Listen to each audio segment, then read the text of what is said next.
الشيطان الرجيم. بسم الله الرحمن الرحيم.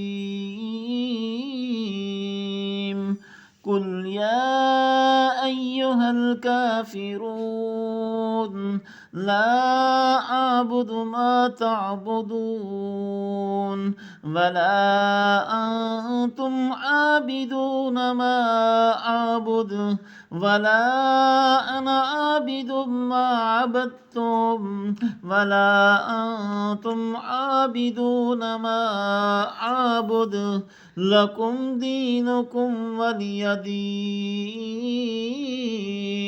صدق الله العظيم.